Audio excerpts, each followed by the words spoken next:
The Galactic Council had gathered in silence. Dozens of species, some with scales, others with blinking eyes and minds built from light, watched the same dark screen. It was a live feed from a scout vessel that had entered Earth's atmosphere. Just 2 minutes ago, the pilot of the ship, a young Threxian named Soluan, was calm. His 6 hands moved across the glowing control panel. Atmosphere stable, minor cloud turbulence. Approaching ocean surface for low-altitude scan. The alien scientists watching scoffed. "Water planet," muttered one of them. "Primitive, hostile to tech, cursed." Another added, "All known water worlds have killed their own species. Microbial madness, pressure collapse, or psychic. Drowning, let's move on." But the High Observer raised a hand. "Wait, this one has cities, signs of intelligent life." Let the scout continue. Soluan's ship descended through the clouds. Sunlight sparkled across the Pacific Ocean like diamonds scattered on a blue floor. The water seemed endless. "Activating scan," Soluan reported. "No aggression detected. Ocean calm. Life signs millions. Fish, whales, something large beneath." The screen cut to static. Silence fell across the chamber. "What happened?" asked the High Observer. "Unknown," replied a technician. "We're getting one final signal, visual only." The screen blinked. The last image from Soluan's ship showed a small human figure floating calmly in the water. A child. She was wearing bright yellow goggles and waving at the ship, smiling. Then a flash of white light. The feed ended. The room exploded with panic. Was that a child? Did it cause the shutdown? Impossible. That was a Class 4 scout vessel. The High Observer stood. "Prepare a recovery mission. We must know what happened. Earth is no longer a joke." Captain Relic of the Krindari fleet led the recovery. Their advanced vessel dropped quietly into Earth's orbit, cloaked from human detection. The Pacific was vast, but they quickly found wreckage from Soluan's ship floating like broken toys. "Retrieve all pieces," Relic ordered. "No contact with the locals. We do this fast." Drones lifted shards of alien metal from the sea. But something was wrong. Several pieces were melted not by heat, but by pressure. That didn't make sense. The Pacific wasn't deep where the crash occurred. Was the ship pulled down? Relic asked his science officer. "Unknown," the officer replied. But something exerted force far greater than ocean depth should allow. Relic frowned. Like gravity? No, like choice. Back in space, the data was studied. A ripple pattern was found in the energy logs right before the crash, not from Earth's weather. It came from the water itself. Water doesn't do that, the Council's lead physicist protested. "Earth's does," Relic replied. "A new plan formed. Send another scout. But this time make it unmanned." The next day, a sleek black drone descended into the same area. It skimmed over the water silently, taking readings. Birds flew overhead. A whale surfaced and blew mist into the air. Then, without warning, the drone's sensors fried. The craft spiraled and crashed into the sea. "Not again!" Someone yelled. "Replay the last frame." On the screen, frozen in the final second, was the same child floating peacefully in a bright yellow inner tube, eating something round and red. "What's that in her hand?" asked the High Observer. A human ambassador who had been quietly observing whispered, "It's a fruit. They call it a watermelon slice." Everyone stared. "She's not a threat," the ambassador added. "She's a child enjoying her summer." Relic said slowly, "Then why are our ships dying when she's near?" The Council demanded a deeper investigation. "We need to understand what lives in that ocean, what protects it. What taught these humans to survive a cursed planet?" A deep-sea probe was launched. It was equipped with special armor, built to withstand ocean trenches across the galaxy. It dove silently, deeper and deeper, into the Pacific. The light faded. The pressure increased. The probe sent back images of strange fish, glowing creatures. Movements in the distance too large to identify. Then something swam past the lens fast. Too fast, the probe spun. A shape appeared on the screen. Not a fish, not a whale, a shadow, with glowing blue eyes. And then, a diver, a human diver appeared in the trench, calmly moving through the crushing dark. He wore no heavy tech. Just a simple suit. He raised a hand. The shadow moved aside. The human kept descending. The council chamber went still. He commands the creature? Someone asked. The human disappeared into the darkness, untouched. The probe sent one final message. He is not afraid. Then it too was crushed. Back on land, the little girl from the first video sat on a beach, her feet in the water. Her name was Leela. She was 6. She liked dolphins and hated math. She didn't know she'd just made half the galaxy panic. Her father, a marine biologist, looked out at the waves. He felt something strange. He'd worked near this ocean his whole life, but lately, it felt like it was watching back. That night, he received an anonymous message. It simply said, "You are being observed. Earth is not alone. Your oceans are." Speaking, he deleted the message. But he didn't sleep. The council met again. A decision had to be made. Was Earth safe to approach, or was it protected by something ancient? Some argued for a retreat. Others wanted invasion. The High Observer shook his head. No, not yet. Earth is not hostile. But it is not weak either. They live on a planet made of death.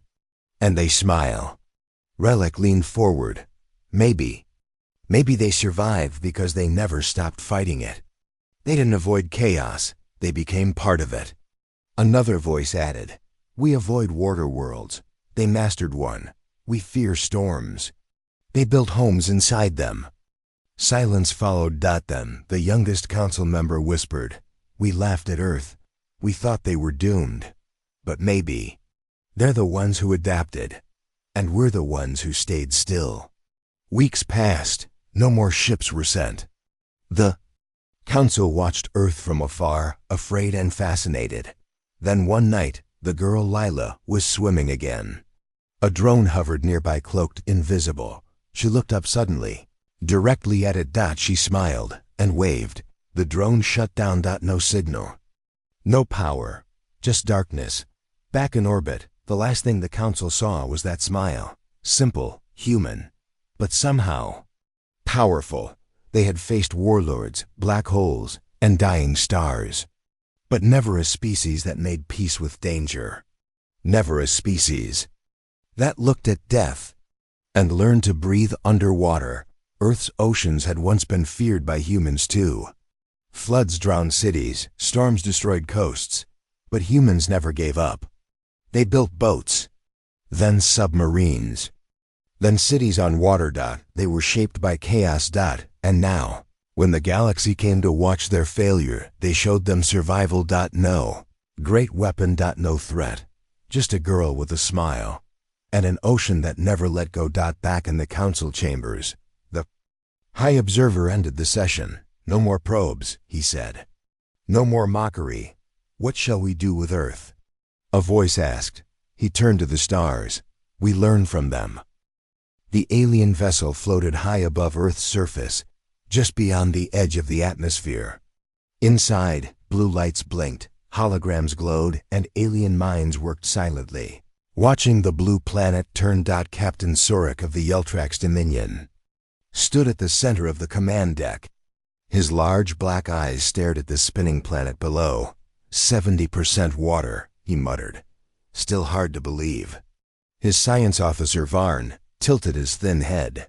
And they live inside it. They build homes near it. Some even float above it. Sorik frowned. No species has ever survived long on a water world. Oceans crush metal, pressure kills minds, microbes destroy systems.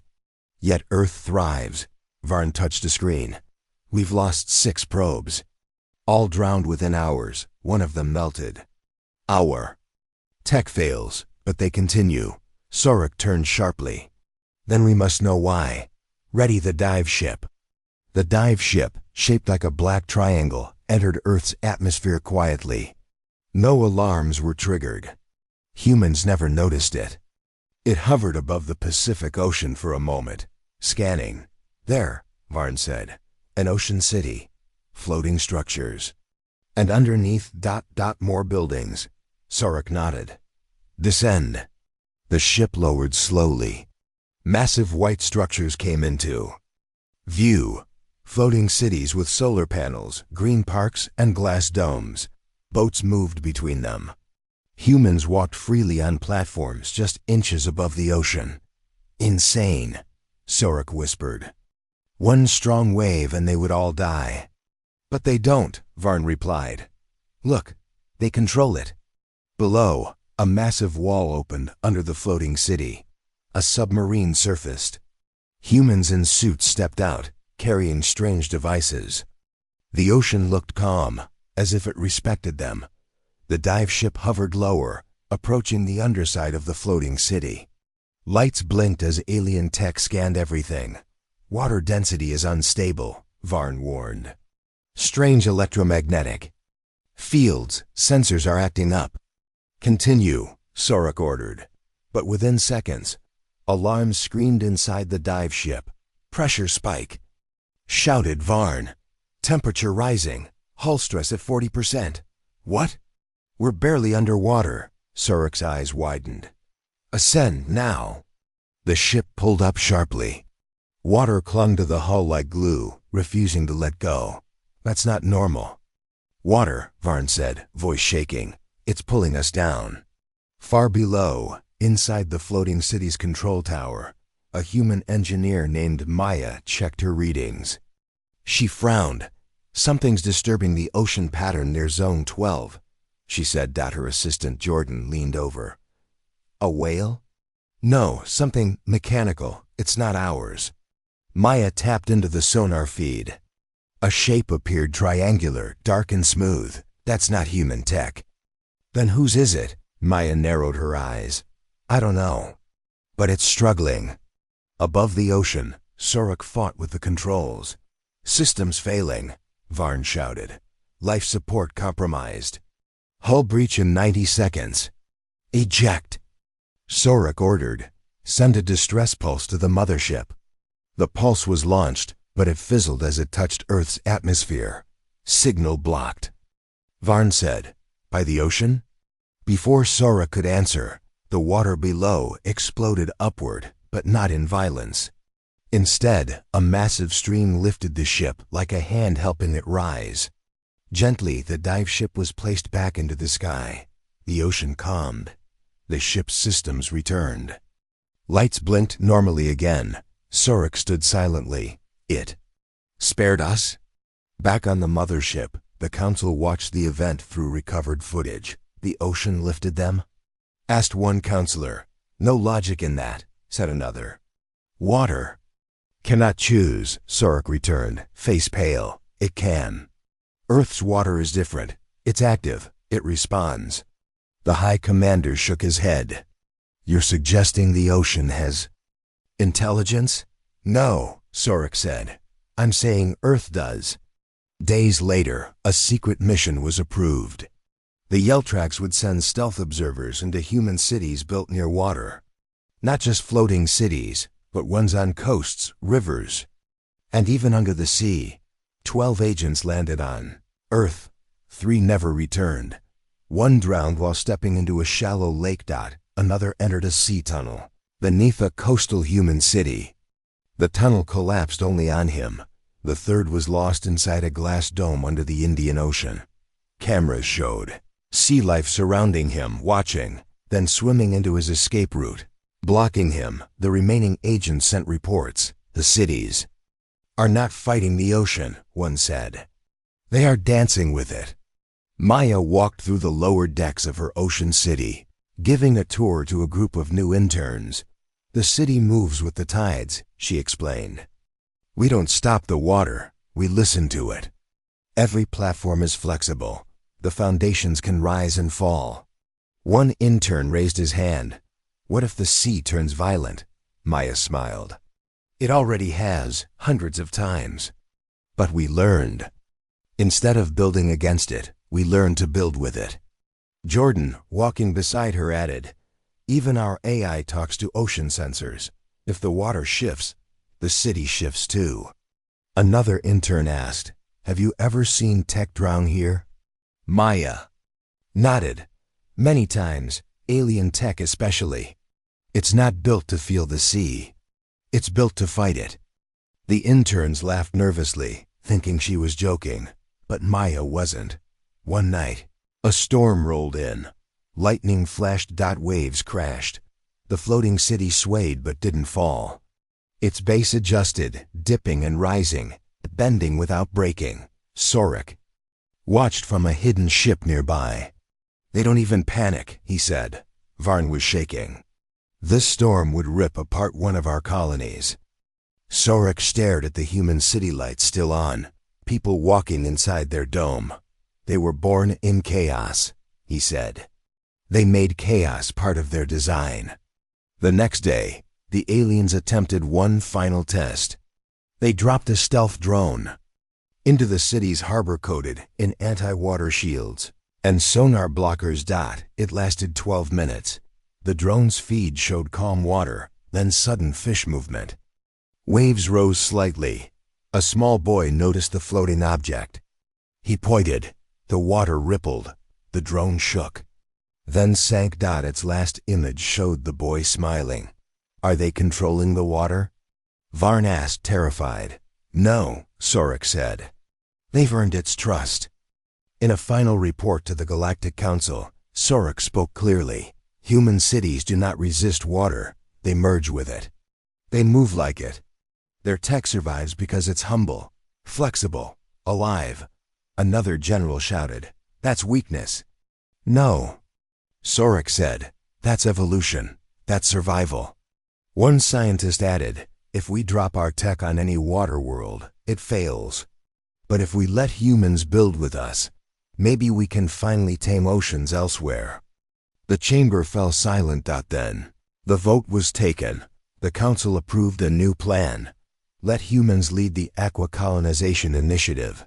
Back on Earth, Maya sat beside the water, watching the sunset. Her city floated gently. She didn't know she'd just been made the blueprint for survival across the stars. But she looked out at the waves and whispered, "Thank you for letting us stay." The ocean didn't reply, but a ripple touched her foot, soft and warm. Deep beneath the Caribbean Sea, a human research station stood silently on the ocean floor. Around it grew strange coral, thick, round, and shaped like brains. Glowing blue light pulsed across their surfaces as if they were thinking. Inside the dome-shaped station, Dr. Elena Torres, a marine neurologist, stared at the data on her screen. "This doesn't make sense," she whispered. Her assistant Neil floated beside her in zero-gravity gel suspension. "What is it?" "These brain corals," Elena said. "They're reacting to our thoughts," Neil blinked. "That's impossible. Coral doesn't think. It doesn't feel." Elena turned the screen to him. "Then explain this." "When I concentrate, the coral lights up. When I feel fear, it pulses red. And just now, I thought about death. The coral turned black." Neil slowly sat upright. "We should report this." "Not yet," Elena said. "Not until I'm sure." Above the ocean, orbiting Earth, the alien ship Nizer 3 was watching. Captain Yoral, leader of the Jiraki race, reviewed recent reports. Human cities were thriving underwater.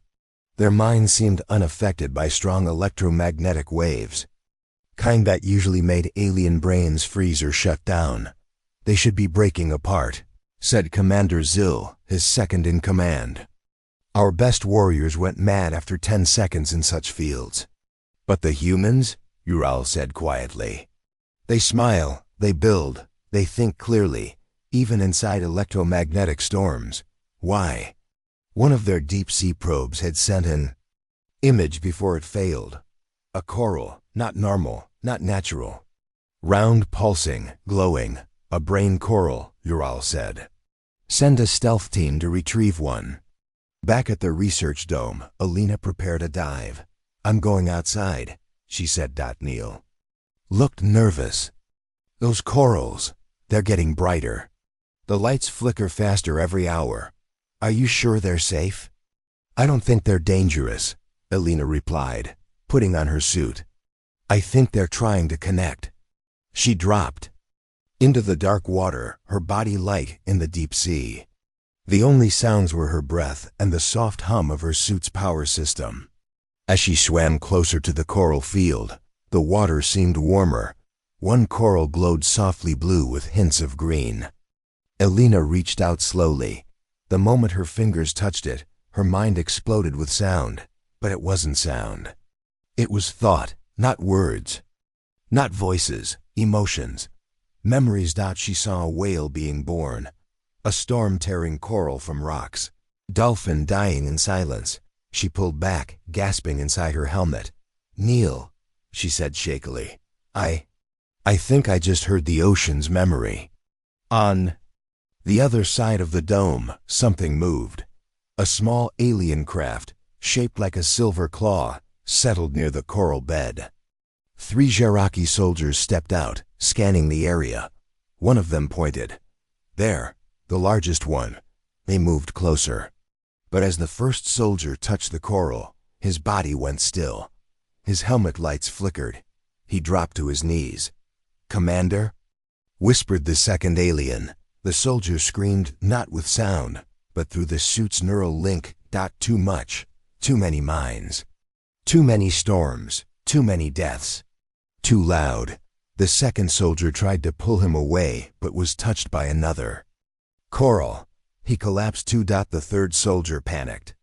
"Retreat!" he shouted. He didn't notice the coral beneath his feet turning red. In seconds, he was gone. Inside the dome, alarms rang. 3 unknown life forms near coral field. Neil shouted. Alina looked at the screen. "Aliens?" "Jaraki," Neil said. "I think they tried to take the coral." Alina stared in silence. Did the coral fight back? Far above, Captain Ural watched the feeds go dark. "No one returns," he said. "Not from Earth's water." Commander Zill leaned in. "They touched the coral. Their minds couldn't handle it." Ural nodded slowly.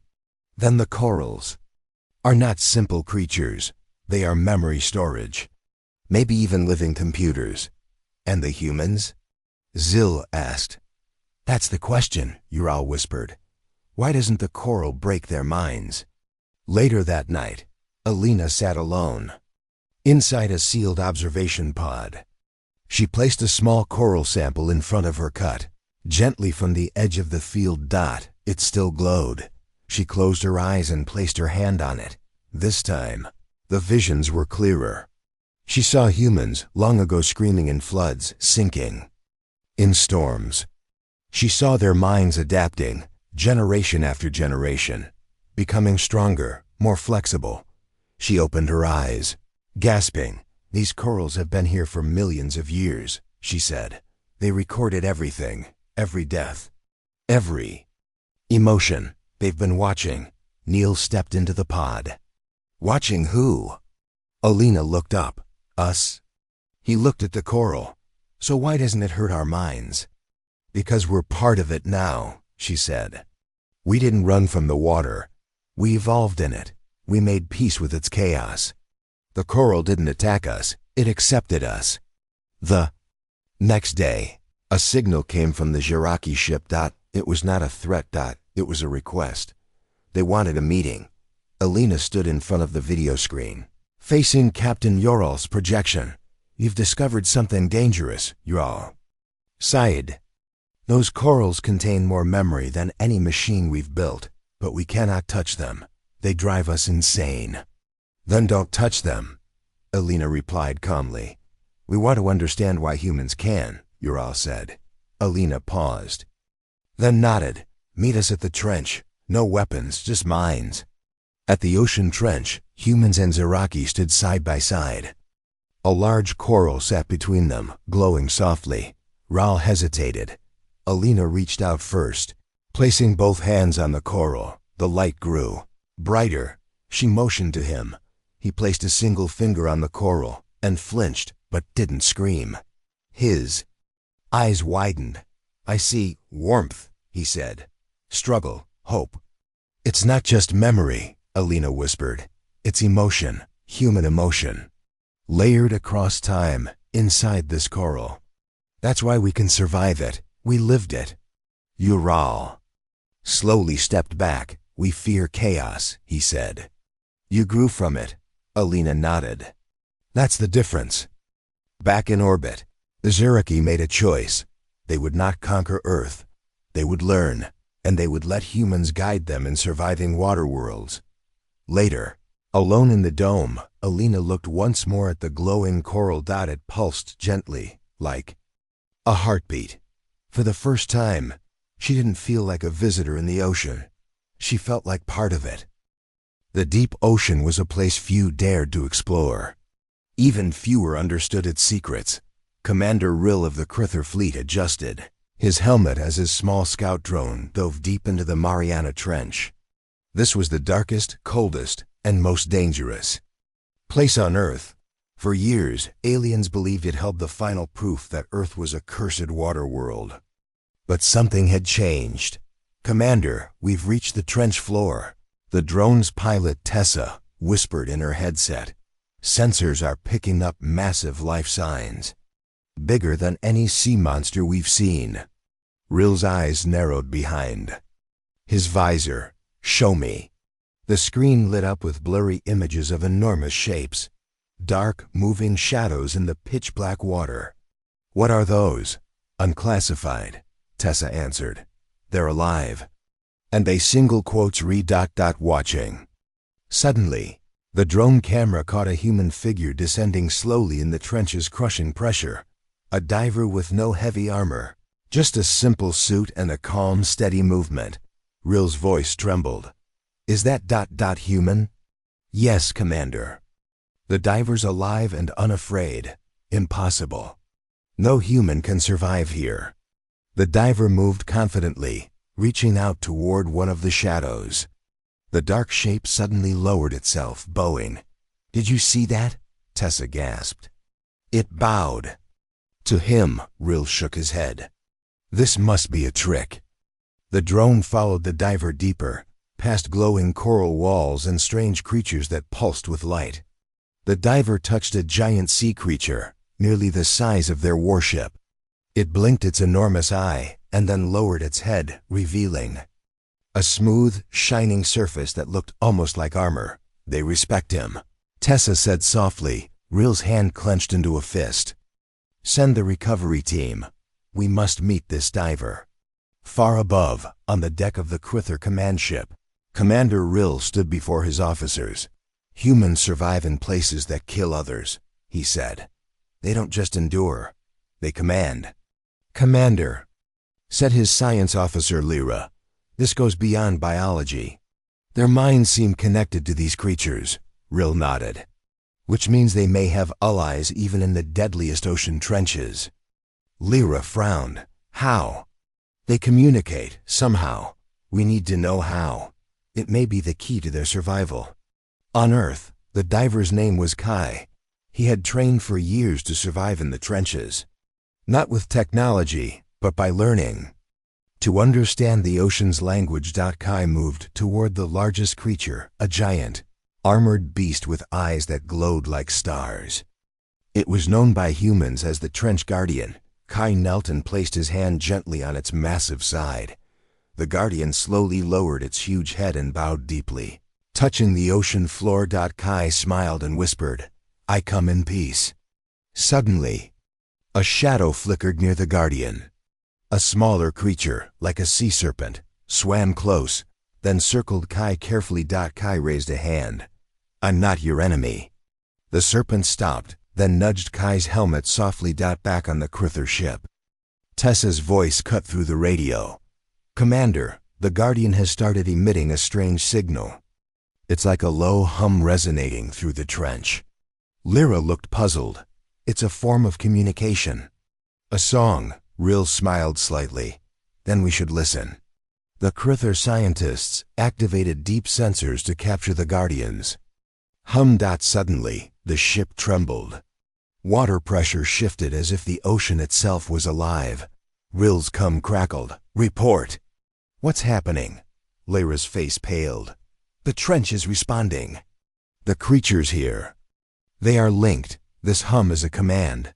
The ocean obeys." Kai stayed with the creatures, learning their ways. He understood their needs, their fears, and their histories. One evening, he sat on a rock beside the Guardian and said, "You don't bow to me because I'm human. You bow because I'm part of this ocean." The Guardian's eye blinked slowly, then it made a deep, rolling song. Kai closed his eyes, feeling the vibrations through his body. It was a promise. Rill and his officers watched the events unfold with growing respect. "Humans have done what no other species could," Rill said quietly. "They have earned the ocean's trust," Lyra added. "It's not just survival, it's symbiosis." "But why?" asked an officer. Rill looked out at the ocean's surface far below. "Because Earth's waters are alive in ways we never imagined." The Krither decided to send an envoy to meet Kai. They wanted answers, and maybe a chance for peace. Kai surfaced, stepping onto the Krither ship for the first time. Rill greeted him. "You command the ocean's deadliest creatures. How?" Kai smiled gently. "I listen. I don't fight. I respect the ocean. It's not just water. It's life itself." Rill nodded. "Then maybe Earth is not cursed. Maybe it's chosen." Kai looked out at the stars. "I think the ocean bows only to those who understand it. We survived because we listen." The Krither returned to the council with news that shook the galaxy. Earth was not weak. It was powerful. And its oceans were alive and loyal. For the first time, many species saw humans not as fragile, but as masters of the deep. The alien research ship hovered silently over the Pacific Ocean. Captain Vekran stared at the glowing blue orb below. His species had studied countless water worlds, but Earth was different. Something strange was in its oceans. "Science team, report," Vekran ordered. The lead scientist, Torsa, stepped forward, her multi-eyed face serious. "Captain, our samples from Earth's water are unlike any we've seen. Molecular structure fluctuates. It reacts to energy, even emotion." Vekran frowned. "Explain." Torsa pulled up a display. "When fear or anger rises nearby, the water changes color and density. It becomes active. It responds." "Impossible," muttered the engineer. "Water is a simple compound." "Not here," Torsa said. "The ocean is alive in a way." Suddenly, the ship's sensors detected a spike near a coastal city. "Investigate immediately," Vekran commanded. On Earth, Marina, a local marine biologist, watched her water samples shift color in the lab. "It's reacting again," she told her assistant Leo. "See, when I hold my breath, the water darkens." Leo raised an eyebrow. "Could it be contamination?" Marina shook her head. "No, this is natural." That night, Marina took her instruments to the beach. She filled a small vial with seawater. As the moonlight touched it, the water shimmered softly. Suddenly, the waves glowed faintly. Marina gasped. "What are you?" Back on the alien ship, Torsa prepared a dive into the glowing waters near Marina's city. Her suit beeped. Sensors indicate strong emotional energy. Torsa frowned. "Emotions? How?" Below, she entered the water. It was warm and alive, pulsing with energy. As she moved, colors shifted around her, responding to her heartbeat. Suddenly, a shadow darted past a dolphin, but unlike any she had seen. Its skin shimmered with light. Torsa tried to communicate, but her devices scrambled. "Water interference," she muttered. "It's more than just physical." Marina was on the shore again when she heard strange noises. She looked up and saw a group of alien observers hidden in the cliffs. She called out, "Who's there?" One stepped forward, hands raised. "We mean no harm. We are scientists." Marina nodded cautiously. Then explain your machines. They disturb the water. The alien lowered his voice. Earth's water is different. It remembers. It feels. Marina's eyes widened. You mean the ocean has memory? Yes, it records all energy, all life. It adapts. Suddenly, the water near them swirled violently. Waves rose without wind. The alien's machines sputtered. Energy spike, Torsa shouted. The ocean is reacting to fear. Marina stepped closer to the sea. It's protecting itself. Torsa added, we tried to study it as just water. We were wrong. The waves calmed. The water glowed softly around them. Water isn't just water here, Marina whispered. It's alive. On the alien ship, the captain watched the live feed. If Earth's water is alive, it can be a weapon or a shield. Torsa nodded. And the humans have learned to live with it. They don't fight the ocean. They listen. Vakran clenched his fist. Then Earth is more dangerous than we thought. Back on Earth, Marina looked out at the calm sea. She felt a pulse in the water, like a heartbeat. She smiled softly. You're more than water. You're home. The fleet hovered over the vast ocean city known as Oceana, a marvel of human engineering floating peacefully on the blue waves. Commander Vax of the Jurian Empire stood on the bridge of his flagship, eyes fixed on the swirling water below. We have their technology now, Vax said grimly. Time to drain the ocean and strip their power. His second Mira frowned. But what if the ocean fights back? This place is unlike any water world we've seen, Vax scoffed. Water is water. We control it. Below, in the heart of Oceana, marine engineer Lena monitored the city's energy fields. The ocean was calm, but she sensed a strange pull beneath the surface. Something's coming, she said to her colleague Jay. The water feels different. Jay looked worried. Like it knows we're here? Exactly. Outside, giant machines began sucking seawater into massive tanks aboard the Jurian ships. Slowly, the ocean's surface started to recede. Lena watched in horror. They're draining the water. If they succeed, this city will collapse, Jay nodded. We need to act fast.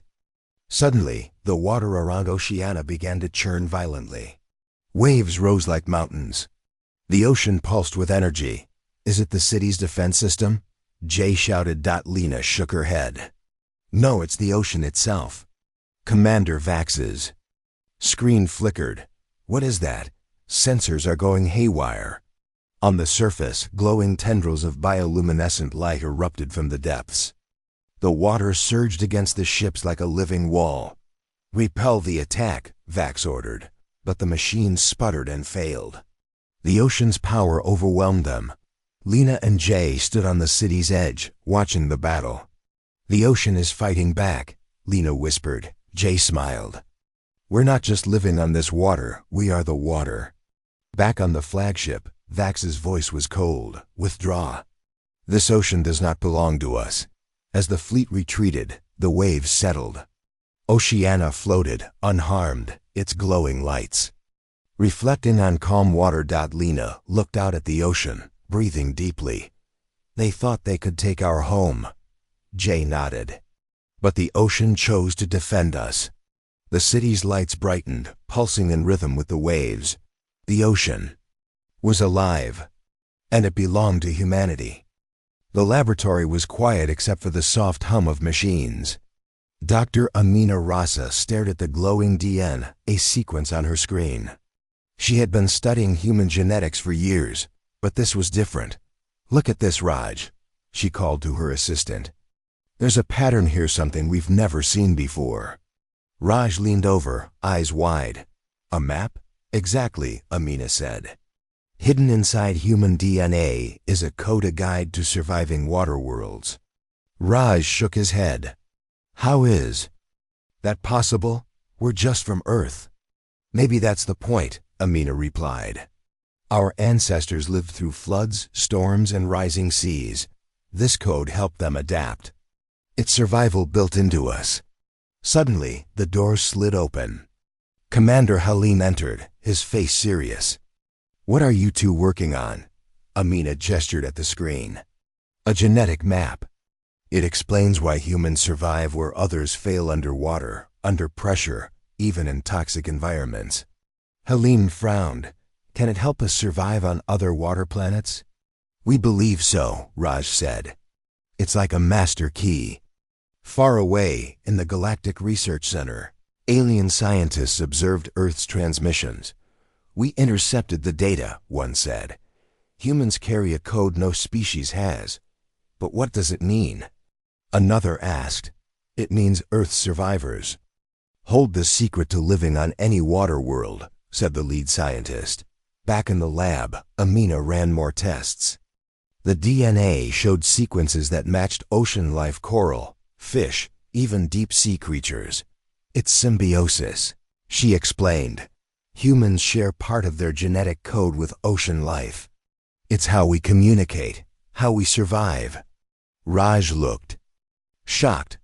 "Our DNA carries the ocean inside us?" "Yes," Amina said softly. "We are part water, part earth." Commander Halim paced. "If this is true, it could change everything." "We could adapt to any water planet," Amina nodded.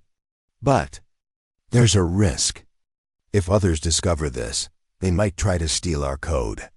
"Then we must protect it," Halim said firmly. "This is our greatest weapon." Suddenly the lab alarms blared. Security cameras showed strange figures approaching alien spies. "Alert!" Raj shouted. "They're coming for the DNA data." Amina grabbed the hard drives. "We have to move it. To safety." Halim called for backup. "Hold them off." The aliens broke through the door, but before they could reach the drives, the ocean outside surged violently. Water spilled into the lab, glowing with strange light. The intruders hesitated. "Their technology failed near the water." Amina smiled. "The ocean protects us." After the attack, Halim looked at the ocean through the lab window. "Our survival is written in our genes," he said. "And the ocean guards it," Raj added. "We're ready for the future." Amina nodded. "We carry the map inside us to survive all water worlds." The ocean shimmered beneath the moonlight, alive and watching. The galaxy was dark. Many worlds had lost hope. Wars had torn planets apart, and oceans had dried up. But Earth still shone, a blue jewel, alive and strong. Admiral Kiran stood on the bridge of the human flagship, watching the stars. The alien fleets had gathered, curious and cautious. Earth's story had spread, and many wondered what made humans different. "Admiral," said Lieutenant Mara, "the council representatives have arrived for the meeting." Kiran nodded. "Good, it's time to show them." The council chambers were vast and cold, filled with species from every corner of space. Kiran stepped forward, her voice calm but powerful. "We humans have something no other species has: hope. Hope born from water, from survival, from endless storms and tides. We learned not to conquer nature, but to live with it." A tall alien elder rose, his eyes glowing faintly. "Your oceans remain full while ours have vanished." "How?" Kiran smiled. "Because our oceans are not just water, they are life. They teach us, they protect us, and we protect them." She turned to a large hologram showing Earth's floating cities, coral reefs alive with color, and people swimming freely with ocean creatures. "But hope is fragile," Kiran continued. "We face enemies who want to drain our seas, destroy our homes, and take our secrets." Suddenly, alarms blared. A fleet of warships appeared on the edge of the system, ready to strike. The council gasped. Kiran raised her hand. "They have forgotten one thing: the ocean defends us." Outside, deep in Earth's seas, glowing waves rose like walls. The water pulsed with energy, wrapping around human cities. The invaders' weapons failed as if swallowed by the sea itself. Back in the chamber, Kiran said, "Our hope is not weakness. It is strength. We offer the galaxy a future where life and water live as one. The alien elder nodded slowly. Perhaps it is time to learn from Earth. The room erupted in murmurs of agreement. As the invaders withdrew, Earth's oceans glowed. Brighter, a beacon of life and hope in the dark galaxy. Kieran looked out at the stars. The deep is not empty. It is full of promise. And for the first time in centuries, the galaxy believed.